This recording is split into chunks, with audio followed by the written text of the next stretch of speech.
we go!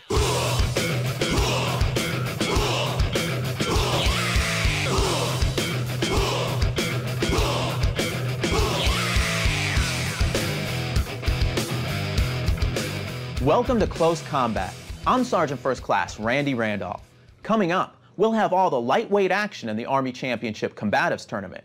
But first, a closer look at the training which takes place in gyms like this on Army posts worldwide.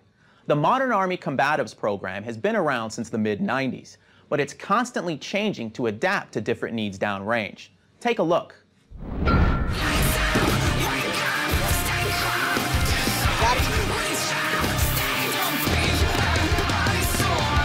The Modern Army Combatives program is as much about developing warrior ethos and confidence and agile adaptive leaders as it is about developing fighting skills.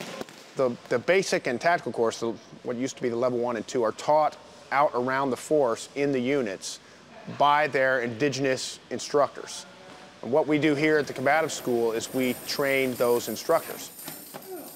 And then the last week, we kind of incorporate everything into scenario-based training. So they'll use all the tools that they've acquired through the course, how to fight with a rifle, how to fight with a pistol, how to fight with a knife. They get in a predicament in training, and they see that they can get out of it so that they could, again, control a situation. All right, sir, get your hands up. Hands up. And from that, I said, wow, I'm not afraid now. Get out of the vehicle, sir. Get out of the vehicle. It makes a big difference when you go in there and you can physically grab someone and handle them and bend them to your will. Your other hand, sir. Without hurting them. Because like I said, I mean, people see that. And they see that, you know, you're forcing your will upon them, but that you're not abusing them. Our soldiers go out and have life and death fights routinely. It's got to be real, because if it's not, we're going to hear about it immediately. Somebody's going to get killed. There's no gender discrimination in battle, or when it comes to combatives training. Females are often paired with males, and as you're about to see, they're more than able to hold their own.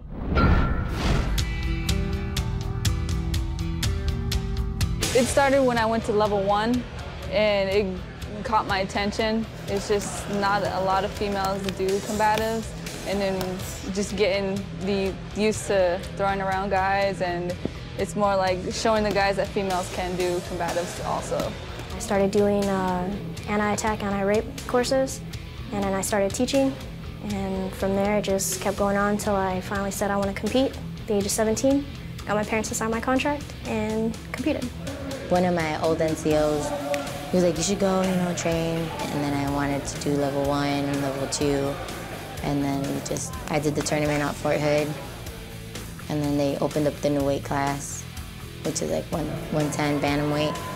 And the coaches were like, hey, I think you would do really, you know, I think you'll do well. And why don't you just try it? And I was like, what the heck?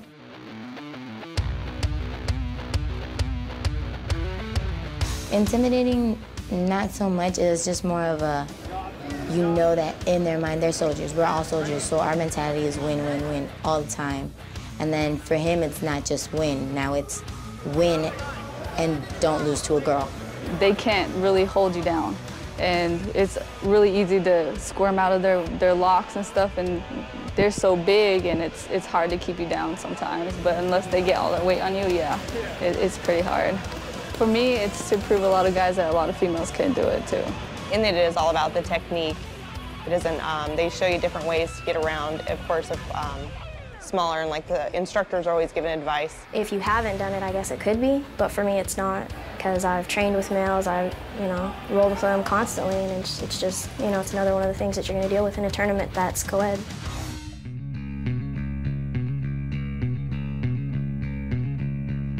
It actually raised my confidence a lot, because I was intimidated by a lot of the guys, especially this class. I'm the only female, and I was like, oh, this is going to be a tough month for me, because a lot of these guys can probably practically pick me up and just throw me off of them. A huge confidence builder. I think after this course, it'll bring my confidence up quite a bit. If you're going to be going into a building, you're going down an alleyway where they can get a hold of your weapon, they can even, you know, get any kind of distance between you and them, it'd be great, but if they close that distance, you're going to need it. You need to implement anything that you learned in the Army combatives. Get around them and get them on the ground, try and disable what they're able to do to you.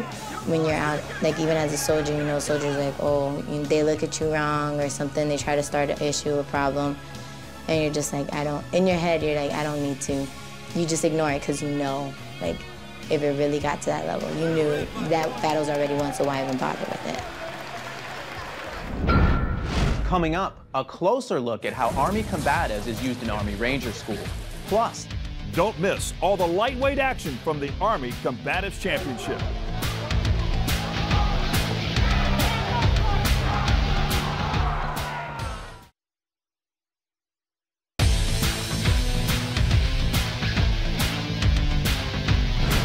I'm Van Stokes, here with Matt Larson, Director of the Army Combatives Program. Matt, you were ringside at the annual Army Combatives Championship in Fort Benning, Georgia. Some of these fighters now came through some very big weight classes. Just how difficult is it to come through the weight classes, and how intense is this competition? Well, Van, this has been called the most intense competition in the martial arts world. Each of these men probably had 5 or 6, 7 fights on Friday. Yesterday they had 1 or 2 pancration fights. And today, just to get to this point, they had to go through all that. So you'll see some of them a bit banged up even when they enter the ring. So it's fair to say they've come a long way through this competition alone. That's it. Thanks, Matt. Let's meet the fighters in the first lightweight match. Joseph Clark and Thomas Soto faced off for the bronze medal in the consolation fight. Here's what they had to say going into the match. I'm going up against a very good, very decorated wrestler. So I'm going to see what he has in the stand-up. I don't have any feedback on his stand-up. And I've done some stand-up here recently. So I'm going to test my stand-up with him. I'm not going to try to force a shot because, you know, I don't want to tire myself out. And a good game plan for me would be to take it into deep waters. You know, the cardio hopefully will pay off. I just came off a deployment, and I always think it could be worse because I know that facing the enemy it's a lot more difficult situation than it is out here on the mat. I'd much rather, you know, practice, train, and fight somebody on the mat and get used to that kind of adrenaline and, you know, the X factor. What if this happens? What if his friend comes in? And, you know, what if he pulls a gun on me? You know, what if they're supposed to be friendly and they're not? So I'm always able to, you know, through this training, I'm able to have a dynamic outlook on all situations. And like I said before, that's why I think it's important to be out here competing and practicing. The mindset of being a stand-up competitor, what do you see in this bout? Well, mostly what they know about each other is what they've seen in the grappling rounds. So as they get into this round, sometimes it's really uncharted territory for them, not knowing what stand-up skills they have. So that's what you're going to see, feeling out, trying to decide who's got what as they go into the fights. Uncharted, new waters, whatever it may be, let's get to the action.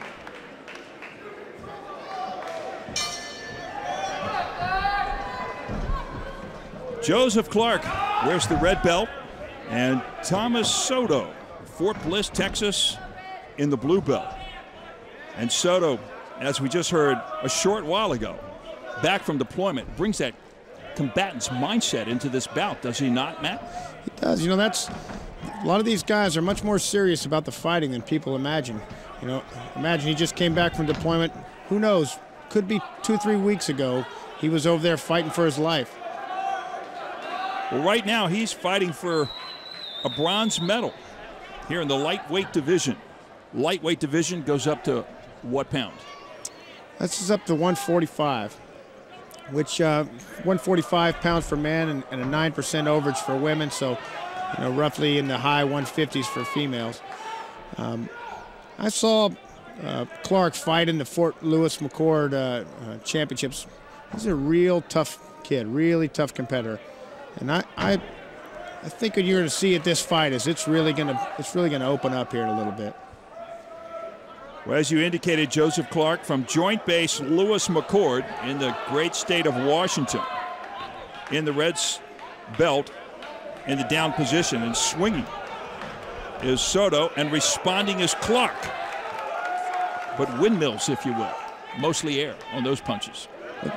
Trying to fire whenever you break like that is a really good technique, and oftentimes your opponent is wide open at that time, so it's a good time to throw punches. It looks like Soto is the first to draw blood in this contest. Clark seems to be stalking him, though. Keeps moving forward. Soto looking for a place to pick in. He's picking his punches, sticking and moving. And a quick upper body grab by Clark. And a quick jab as he is now worked into the ropes. You can see the real interplay of striking skills and takedowns. And you can also see there, they're grasping each other's clothes, how that plays out in a fight. Mentally, if you're a boxing aficionado or wrestling fan, you almost look for them to separate themselves. But when you blend these two together, along with the martial arts, you've got Army combatives. And that's the difference between what is called cross-training and integrated training. In cross-training, you box, you wrestle, you do jiu-jitsu. But in in training, each of those things is combined. So your takedowns aren't wrestling setups, they're boxing and kickboxing setups. Your jiu-jitsu moves come off of the wrestling takedown. Each of those things interplay. Soto kickboxing a little bit, then goes back to the upper body. Clark, meanwhile, tries to deliver a combination of punches with a quick kick to the left foot, left knee. I think Clark is delivering a little bit more disciplined punches, and you can see he's getting more damage. And you can see the splotches of blood that are on the back shirt of Soto, probably coming from the nose of Clark. I don't see any open lacerations or open cuts. I haven't seen any cuts yet, but you know, it's funny. People always look at this and think it looks very dangerous, but we have surprisingly few injuries. There are almost no injuries. Now I take that back. Now you get a good look at the face of Joseph Clark, and it does look like he's got a slight cut on the right eye, off to the side. It looks like it's outside of his eye, so it shouldn't be much of a problem. They'll stop it if it's bleeding into his eye, but it looks like that one's just going off to the side. You can see they're working for hand position. Now, normally the man on the bottom is really going to try to work to get free. What is the objective of Soto right now in the top position? Well, in the top position, he can either land blows or he can try to get past the legs. And it looks like he's working for a position to land blows. Now, the bottom man has a lot of advantages as well. Even though he's defending himself, he has his hips to be able to attack with. So he could get to the arm locks. Now, you can see him try for an arm lock there. And it looks like Soto's past the guard and back on his feet. Quick upper kick right there. Less than a minute in this first round in this lightweight division. Bronze medal match as both come back to the standing position. Pretty solid exchanges here. I think that Clark is getting slightly the better, but only slightly the better of this round. Well, when it comes to blood right now, Soto's getting the better because Clark has that open wound on the right side of his head. But as you said, it's not bleeding into his eye, so the bout continues. And there's our bell to end the first period. Good exchange of knees there at the end. So both combatants return to their corners. Soto not looking the worse for the wear. He looks a little tired, but doesn't look like he's taken much damage. He was on the top during that exchange in the guard. And there's a good look at the cut on the eye or off to the side of Joseph Clark. Yeah, the cut doesn't look too bad. Looks like it's bled a little bit, but they don't seem to be paying much attention to it. So No, I think they think don't. it's all And right. now in boxing, Matt, they're going to come back and they're going to try to close that. Put some gel on that. That will basically stop the bleeding, number one, and try to close it just a little bit. Yeah, if they thought it was in a bad place where the opponent could take advantage of it, they probably would be. Well, let me ask you this. What are the chances that when they start the next round that Soto is going to come out and try to take advantage of that cut? He could. You see less of that in this type of competition. It's generally frowned upon. And there's a lot of aspects of many sports, play in the game, if you will, that are counter to the ethic within combatives. And this is about developing the best fighters, not the best gamesmen. Well, I'll tell you what, you heard in the pre-match interview, and there's the lift and the drop by Thomas Soto. on Joseph Clark as he takes him down to the mat. You heard the respect, I think, that Joseph Clark had for his opponent, but he's not in the least bit awed by the challenge that he has. No, I think that you have to have a lot of confidence in yourself to get to this point. These soldiers, you know, the fact that they may go in there and get beat up doesn't enter their mind. They're thinking about what they're going to do to the other guy. And, of course, the only thing that matters right now is the moment and the fight that they happen to be in. Clark has Soto's arm wrapped up on that left side in an overhook, so he's only really fighting with one side from the top there. And that cut off the right side of his right eye does not seem to be bleeding a lot. It seems to have stopped as they're brought back to their feet now. They had a lot of good exchanges on their feet in the first round, so hopefully we'll see some more of that. Scoring is a 10-point must system, meaning the winner of every round must receive 10 points. The loser will receive their points accordingly, 9, 8, 7, depending on whether it was dominant, controllable, or whatever. That's in the eyes of our three judges. All right, there's three judges, one each on different sides of the ring, so they have a different view. And they'll score 10-9 if it's a slight advantage, 10-8 if it's a dominant round, 10-7 if it's very dominant, maybe a bunch of takedowns, some real damage. You get much beyond that, it'll probably have stopped the fight. Thomas Soto again in the top position. And Clark down on his back. Now, Matt, did they have a jury of appeals? And there you see the flow of blood starting again. And I think that comes from basically the heads rubbing against each other. That cut might have opened just a little bit. That's right, but you know, your head bleeds a lot, so it's not always indicative of it being a bad cut even. My point was, in the sport of boxing, you've got a jury of appeals. Is there such a jury of appeals in Army combatives? No, in combatives, it goes to the judges. It's like in baseball. If the guy is out at first, the referee calls him out, well, then he's out.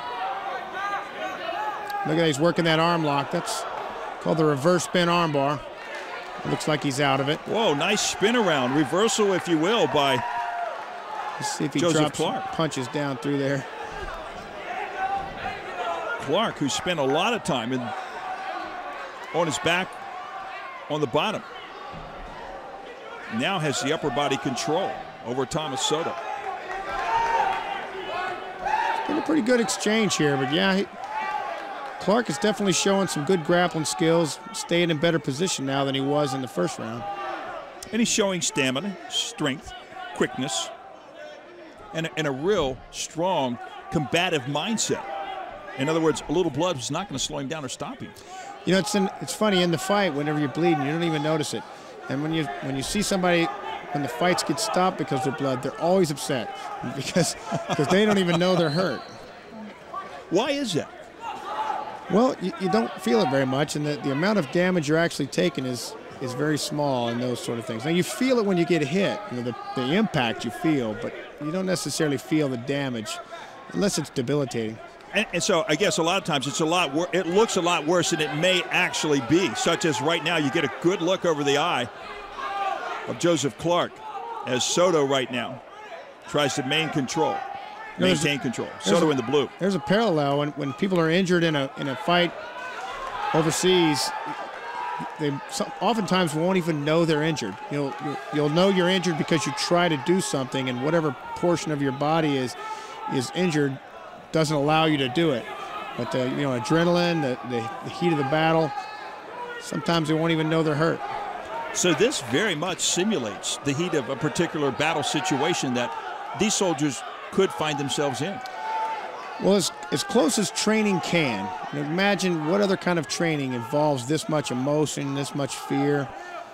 All the things that are going on mentally in the fight is actually more important than what's going on physically. Well, they're under 30 seconds now here in this round, the second round. And trust me on this, when Clark goes to his corner, they will have to treat that eye now. I think so. It looks like it's getting in his eye now. There's your slap of the canvas, indicating less than 10 seconds remaining before the end of this round. The pounding continues, and Soto continues in the top position as the bell sounds to end the round. That was a very close round. Soto was on top quite a bit of it.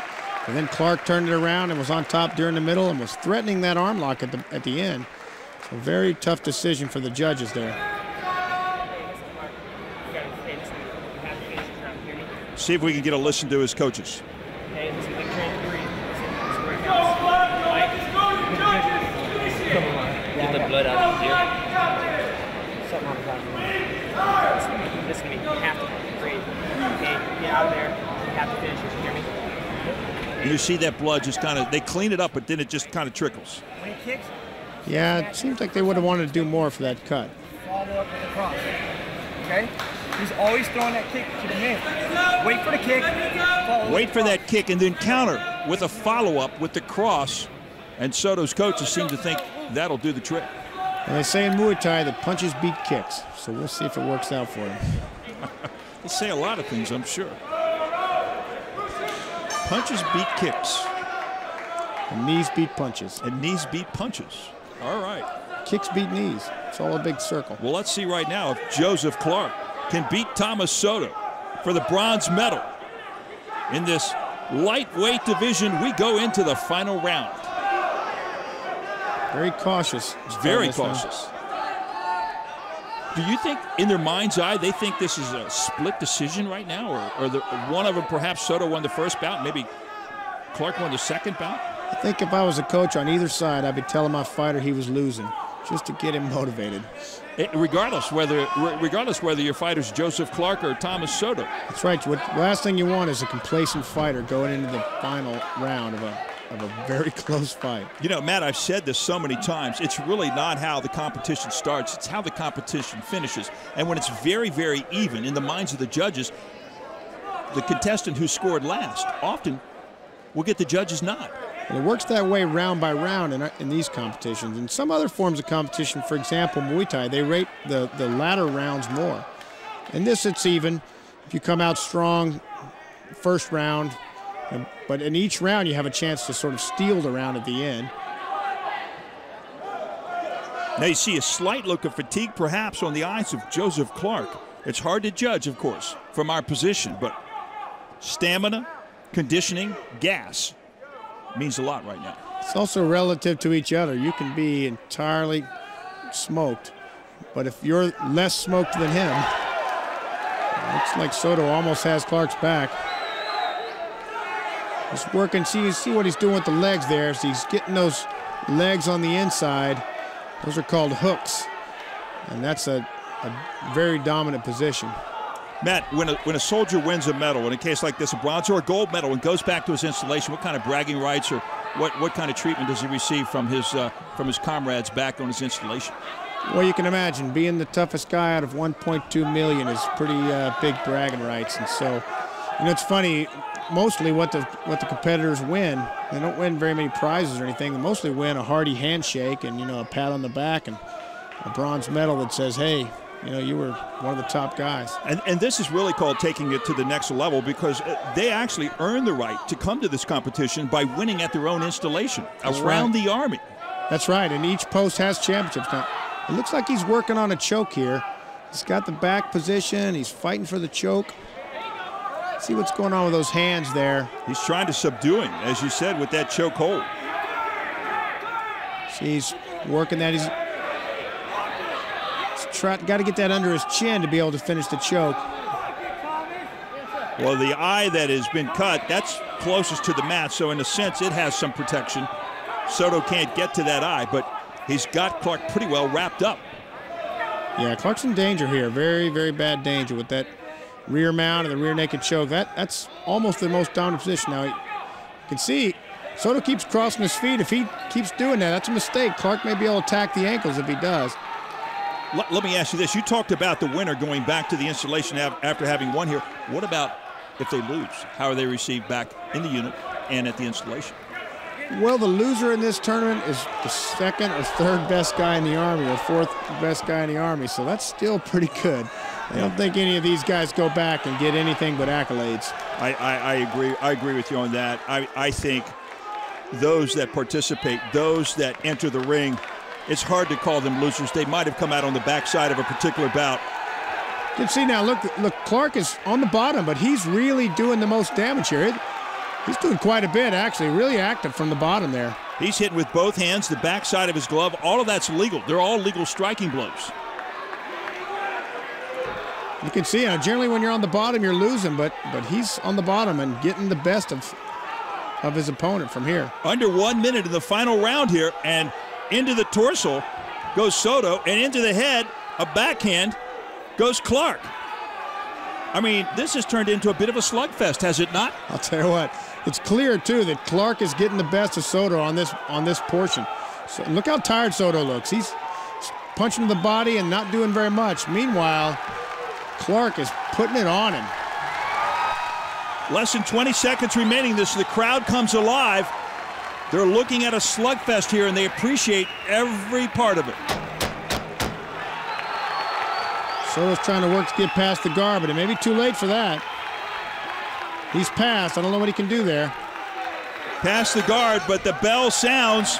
It could be a little bit too much, just a little bit too late for Thomas Soto. Clark back to his feet, jogs back to the corner of the ring.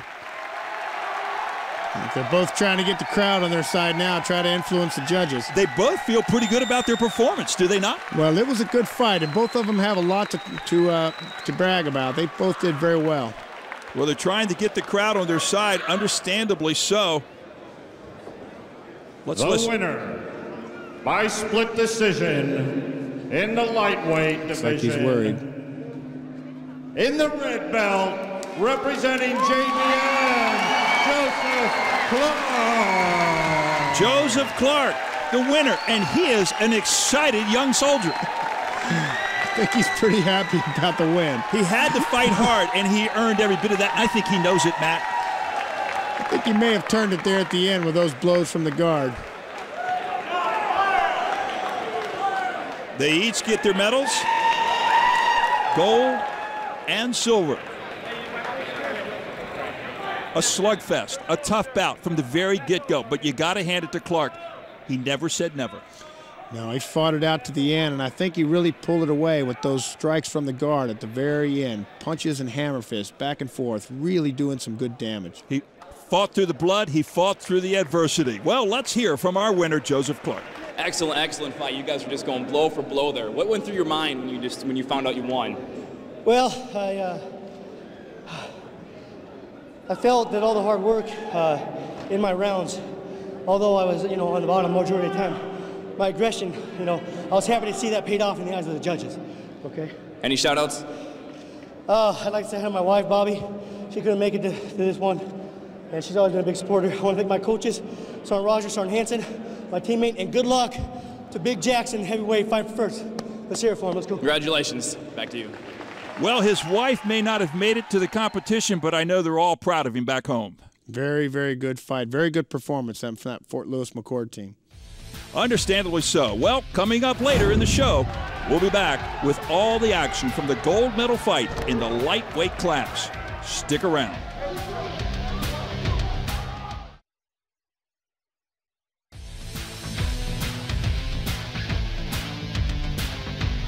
Fort Benning, Georgia is home to the Modern Army Combative Schoolhouse. It's also home to the Army Ranger School. Candidates train in combatives as part of their physical and mental assessment. Take a look. Well, hey, where you going to? I'm not done with you. Tell me what you wanna do. Never been afraid of you. Just because you walk around. The first 3 days is our Ranger assessment phase. And what that is we basically test them physically to see if they'll have the physical ability to complete the entire Ranger course. But it's really all about their leadership and their mental ability. The third night, we road march out from here out to Camp Darby. It's about 15.5-mile road march for them. And then once we get there, we basically weeded out all the week, and now we start right into the training. So then they'll start going through the patrolling. That's when they'll really get into the sleep deprivation, the food deprivation, so we can put that little bit of stress on to simulate combat stress, and then we'll see how they perform.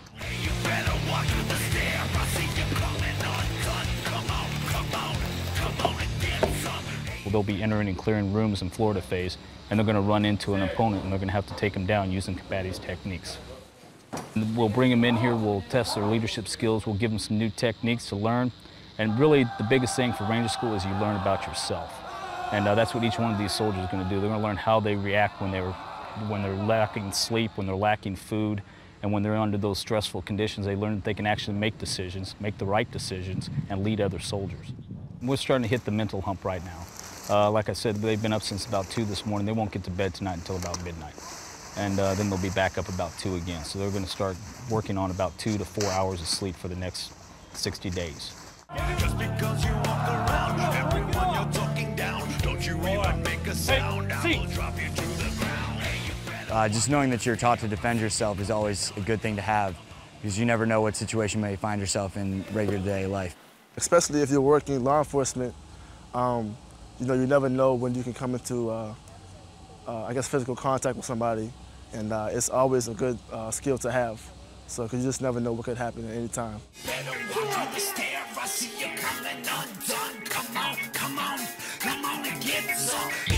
Combatives, I'd say, is a good program to have at all times, because you never know when you might need something.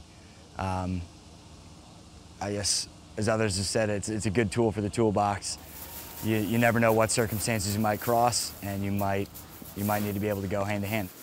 With the job that I have and a lot of my friends have, we're just trying to come home. So, you know, we're just eliminating the enemy and trying to come home at the same time and bring each other home. So anything we got to make that happen and to accomplish the goal overseas, that's what we got to do.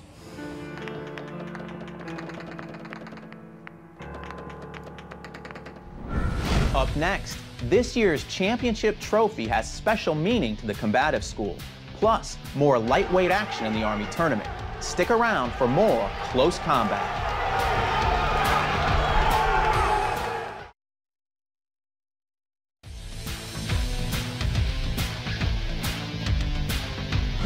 The Army Combatives Championship Trophy holds special meaning to those participating in the tournament. The Pedro Lacerda Trophy is named for an instructor who left his mark on the combative school. He was a Brazilian young man who joined the United States Army, joined the United States Army because of 9/11. He wanted to be a soldier, and he became a soldier. He volunteered to be a paratrooper, and he became a paratrooper. He volunteered to be an Army Ranger, and he became an Army Ranger.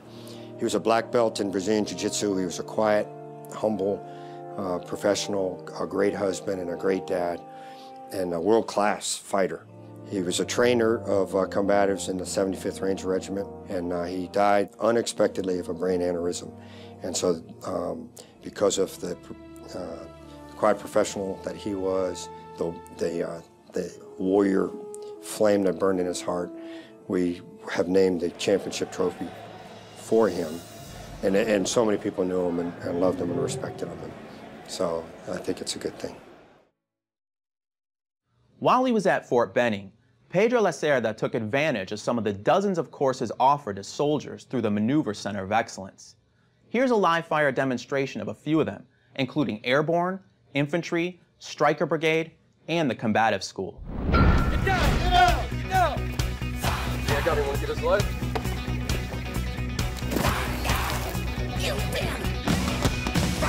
Go, baby!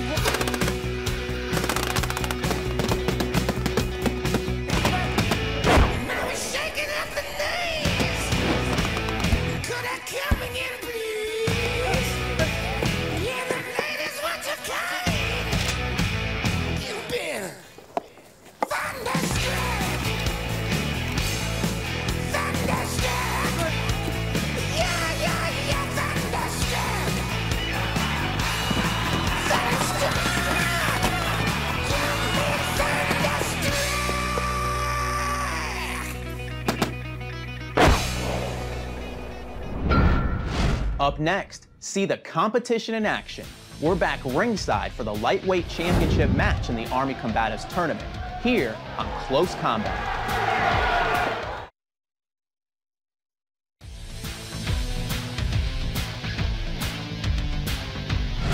I'm Van Stokes, back with Matt Larson. Now for the final fight in the lightweight class. Let's meet the fighters. Neil Chitwood and Donnie Bowen fought for the gold in the championship. Here's their pre-fight strategy. I have been here before. This is my fourth year. I love the program. I love coming down here to train and fight with fellow soldiers. A lot of people, are afraid to do combatives just because they're afraid of getting hurt and everything, but we lose more guys playing soccer. you know, twisting their ankles and everything. But this is what we need. We need this. My strategy today is to stay on my feet as long as possible and control the ring. From there, I like to feel him out and take him to the ground when I feel it's ready and finish the fight with submission. I want to knock him out. I want to knock him out because my whole mentality anyways, I'm not a competitive fighter. You know, this is fun, I like this, but I'm not a competitive fighter. I like to finish the fight. So Chitwood wants to get Bowen to submit, and Bowen wants to knock out Chitwood. What kind of strategy is that? Well, these are two very experienced fighters. Both of them been in this tournament for several years. They're both phenomenally skilled, so we're really going to see some action here. Well, each fighter experienced and each fighter trying to win the gold medal. Let's get to the action.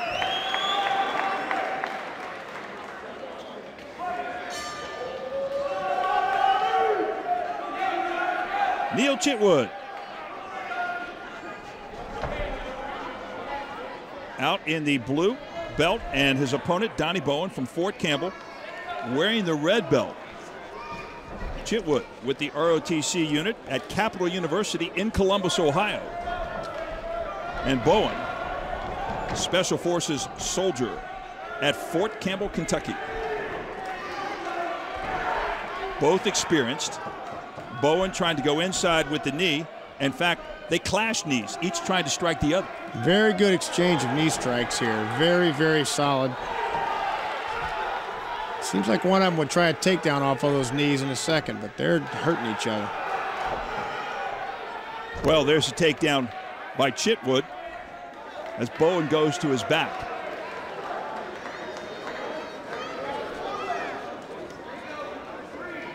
It seemed like Bowen almost wanted that at that point. Once Chitwood started the action, he just let it go. Trying to pass the guard there. You heard Bowen just a little bit say that there were more injuries in soccer and football perhaps than there is in this particular activity, Matt. It's true. You know, in the Army, there's a big misconception that this causes injuries, but it causes very few. At the Army Combative School at Fort Benning, Georgia, there are almost no injuries. I think in the last 2 years we've had one person drop from a class from injuries. Just very, very safe. What's the worst injury you've seen? The worst injury I've seen in the history of the program was a broken arm in one of the tournaments. And that's the worst injury of tournament we've had. Broken arm.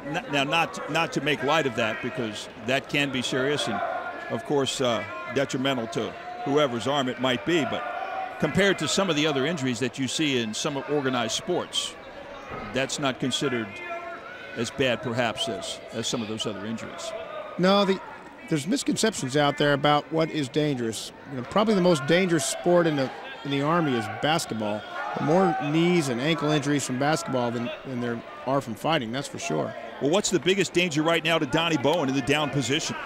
Well, Chitwood, you can see he's using his left foot there to try to pry open that half guard and get past. It looks like Donnie's holding on. He really needs to get his left arm under. You can see him digging in there, trying to get an underhook. But Chitwood, once again, a very experienced fighter. He knows exactly what he's doing here. Now, you got a good look at the referee's foot. I mean, is there any rule that says you have to be shoeless, or you can wear shoes if you wish? No, the referee could wear that, or he could wear wrestling shoes if he wanted. Okay. And tell us where these referees and judges come from. Well, the referees and judges both are instructors at the U.S. Army Combative School at Fort Benning, Georgia. And this one here is Brandon Sales. He's a 3-time Army champion. It's unfortunate as the cadre there, he doesn't get to compete this year. He'd be the very first 4-time Army champion if he won. But after he leaves the school, he'll get his chance. Well, back to the standing position comes Neil Chitwood and Donnie Bowen. It's like Bowen really going for that knockout, just like he said. He said that's what he wanted to do. He says, I want to knock him out, and there he goes at it. Some solid blows landed there. He is relentless in his striking and his attacks to the head of Chitwood. Chitwood said, enough with that. Down you go, my friend. Yeah, the best defense to punches is the tackle. Best defensive punching is put your man on his back. He can't. It's hard to punch someone when you're lying on your back, is it not? No, you know, fighting's a game of range. There's punching range, and then there's clinching range, and now grappling range. Very hard to land, to stop a person who's trying to get you down. If what you want is to hit him. Well, you got to credit Neil Chitwood because he really neutralized that punching attack of Donnie Bowen. And he's right back on top in the half guard. He's in solid position. Looks like Bowen's just holding on down there. Not moving his butt the way he needs to get out of that position. About 50 seconds remaining in this period. Who has the edge right now, Matt? Well, I think Bowen got the better of the strikes in the first round, or in the first portion of the round. Chitwood got 2 of the takedowns, but he hasn't capitalized on them much. So at this point in the round, even though he's on the bottom, I think Bowen might be winning. 10-point must system. It might be a 10-9. Yeah, probably 10-9. I don't think it's dominant. But a nice flurry, very nice flurry earlier on by Donnie Bowen. Chitwood sprawled in an attacking position from the top. There's the pound to the mat, which signifies less than 10 seconds remaining. You saw Stool starting to come into the corner already. Couple of head blows by Chitwood, and the bell sounds to end the period. Yeah, he's not doing much from that half guard position. He really needs to get up and make some space in order to drop some punches. Let's give a listen. That's Chitwood's brother there, his coach, who's a very good martial arts teacher and martial arts coach in his own right. And Donnie Bowen is coached by John Rankin, who's been running the program at 5th Special Forces Group and Fort Campbell for quite some time. Yeah, the 101st Airborne Division has used the services of John Rankin to develop the combatives program at Fort Campbell for a while, and quite honestly, he's done a very nice job. The interesting thing about John is he's not only a professional fighter with over 70 fights, but he's also a preacher, and his whole ministry is about manly Christianity. All right, here we go. And you see both combatants trying to get the crowd into it just a little bit. Start of the second round. In the blue, Neil Chitwood from the ROTC unit at Capital University in Columbus, Ohio, and Donnie Bowen, Special Forces soldier from Fort Campbell, Kentucky. Big goes takedown. Chitwood, and down goes Bowen. Big takedown. I think Chitwood has decided he doesn't want to trade punches. I would say that's a pretty good decision. What would you say? Oh, I agree. So Chitwood on the attack from the top position right now. Neutralized certainly the punches of Donnie Bowen.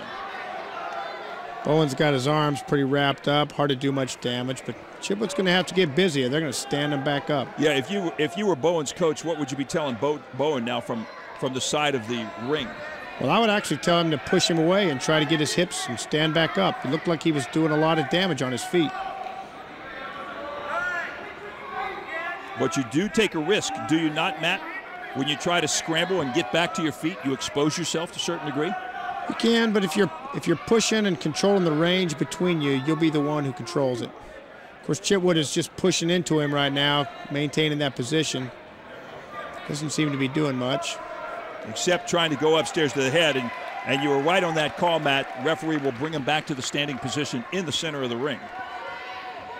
I think next time it goes down, Chitwood's going to have to be a little busier if he wants to keep it up. There's a good blow. Good shot by Bowen, and Chitwood said, shame on you. That's not going to happen again. Note this takedown, he got past the guard on the takedown. I think the longer Chitwood stays on his feet and trades blows with Donnie Bowen, the more he is hurt. Yeah, this one of the things on our there's Brandon Sales pulling him out of the ring. That is a technique by an official that you just don't see in a lot of sports, period. But that is something. Back to the center. There's no need to stand him up, he says. I don't want to take the advantage away from Neil Chitwood, so I'm just going to kind of bring him back to the center of the ring myself. Not a bad maneuver. Well, 280-pound, three-time Army champion. I guess he's earned the right to bring him back to the center, huh? That's right. You can see Chitwood traded sides there on him. Maybe he feels better attacking from that other side. He's gone around to Bowen's right side. Starting to find the range up on the head just a little bit. He's dropping those knees into his back. That's got to hurt. Yeah, you can see that knee going into the lower back area. It's a pound, if you will. See, Bowen is giving him the back to hit there. I think I would turn the other way if I could and put your knee in the way. Every time he raises that leg to strike, you have a chance to block it with your knee. And Matt, there's an aggregate effect of all those blows, is there not? I mean, it's not just the one blow, not just the one strike, but it's the total, the aggregate. Exactly. As those muscles start to get those blows, they start to swell, especially in the ribs like that. It's going to make it harder for him to breathe, wear him down. Chitwood striking with his knees to the back of Donnie Bowen. Appears to be in, I'm going to call dominant control right now of this period. Yeah, you see where Chitwood's right arm is underneath. That's how you can tell he's in control. He's got, that's called an underhook. And so he's controlling what Bowen's shoulder girdle is doing. You can see it there pretty clearly. He's wrapping up that arm, and that keeps Bowen from getting out on the backside. He's busy with the knee, the right knee, into the backside of Donnie Bowen, and occasionally he'll get a blow, a strike to the head, just like that, 2 of them. Bowen, oh, and a pound to the head. Bowen is in a tough position right now, is he not? He really is, and he's got to fight his left arm into a better position. That's really key. Most of what's going on here is dictated by where their arms are. But you can see every time Chitwood raises that leg up to strike, there's a chance to get that knee in the way. We're under 1 minute to go in this round. A lot of times when you're on the bottom, the inclination is just hold on, but that's not always the best thing to do. The bottom guy needs movement. He needs to open up the game a little bit so he can get some room to escape. You can see those knees are really going to hurt him. Oh, he has delivered, I don't know how many of those knee blows to the backside of Donnie Bowen, but he has taken a pounding on the bottom position. And the more of this you see, you just see that scorecard shifting for this period. That's right. I think it's pretty clear that Chitwood is winning this round. Less than 10 seconds to go. Chitwood very, very much in control of Bowen. And there's the bell to end the period. Round 2 comes to a close. And if you're Donnie Bowen, you're somewhat glad that it did. Yeah, he was in a bad way there. I think at this point, you know, it's pretty even. Let's hear what they say. I don't care about that. Come on. All right? You've got to stop the takedown and knock him out this round. It's 1 round to 1 round. We cannot give him another takedown. Okay? 1 round to 1 round. Give it a sip. Okay? You've got to stop the takedown. You've got to stop the takedown. Score points every single That guidance is pretty clear. Stop the takedown and put him away. Knock him out. That's right, and I think his coach is right on the money. Relax and say, control. Hands up, chin down. But he's just going to come with punches. And when he comes in, you can get up underneath him.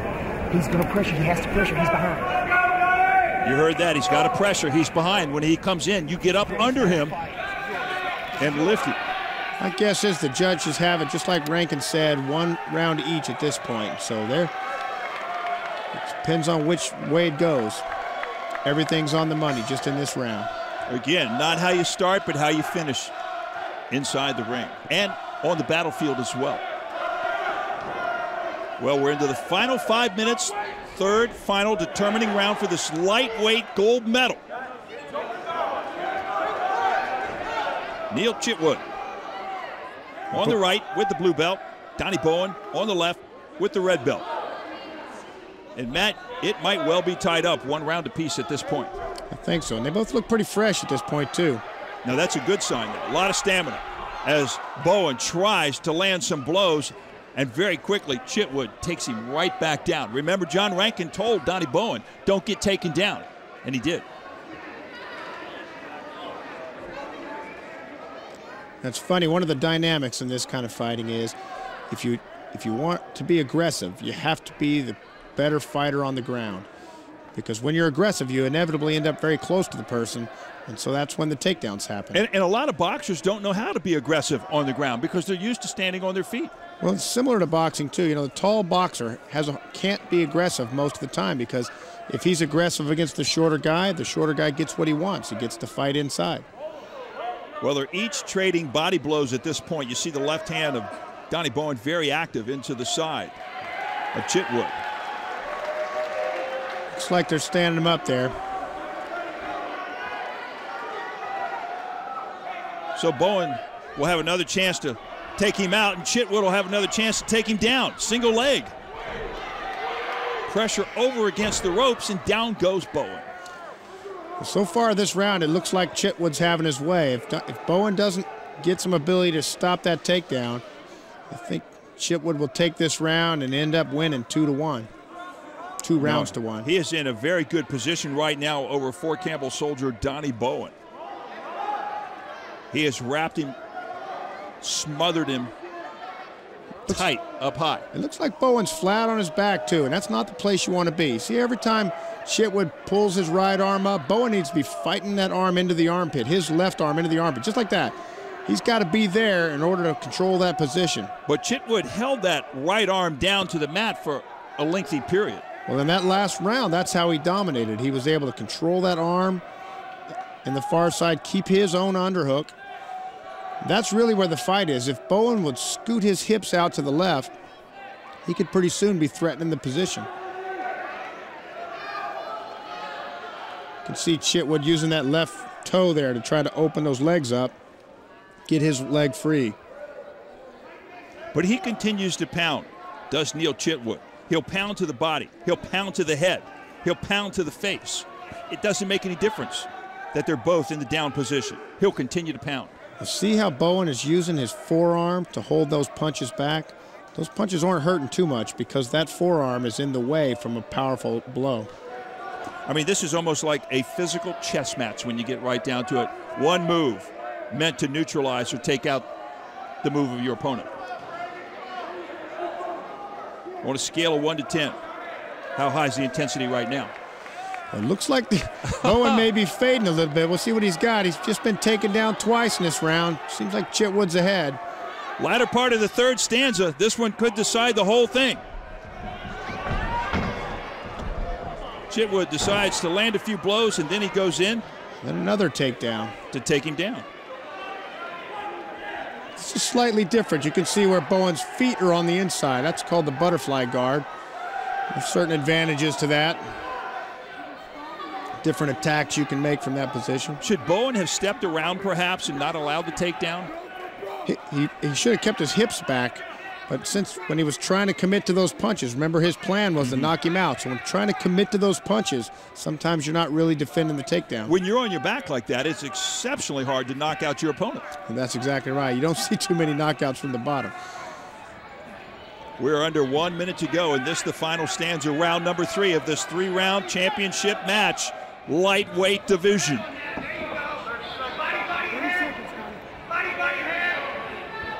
Neil Chitwood in the top position with the ROTC unit at Capital University in Columbus, Ohio. Donnie Bowen from Fort Campbell on the bottom. I think if I was Bowen, I'd be trying to open it up some. It looks like he's losing this round, and with it, the fight. Chitwood has his arm locked underneath, and Bowen has it grasped hard. Now Chitwood comes back with the right, and they kind of trade blows. Less than 10 seconds to go in this championship bout. Oh! There goes the foot to the head of Bowen. Stomps him in the head, a glancing blow from the side of his foot, the sole of his foot across the face, and that's going to do it. Under 10 seconds to go. Neil Chitwood disqualified, kicking to the head, and Donnie Bowen wins this lightweight gold medal. Well, clearly an illegal technique there. The winner in the lightweight, in the red, a winner by disqualification, Fort Campbell, Donnie Bowen. Wow. Bowen is struggling from behind, Matt, and then all of a sudden, Chitwood kicks him in the head. Explain this. How'd that happen? What does it mean? Well, it means he let his blood get up and lost his mind. You know, just like on the battlefield where you have to operate within rules of engagement. You have to operate within rules of engagement here, and those are the rules. And clearly, a kick to the head is an illegal technique when they're down. You know, Bowen was both hands and feet on the ground, kicking a down opponent. Not okay. It only takes 1 second to turn the tide like that, to stop thinking about what you're doing and put yourself in a bad position. You know, the referee could have decided that it wasn't egregious and just taken a point away from him, but at that point it would have meant the fight anyway, and I think he made the right call. I think a kick to the head of a downed opponent is just bad. It's just too bad to let go. Well, we have a new lightweight champion. Congrats to Donnie Bowen of Fort Campbell, Kentucky, winning gold in the lightweight division. For Matt Larson and myself, this is Close Combat. Here we go.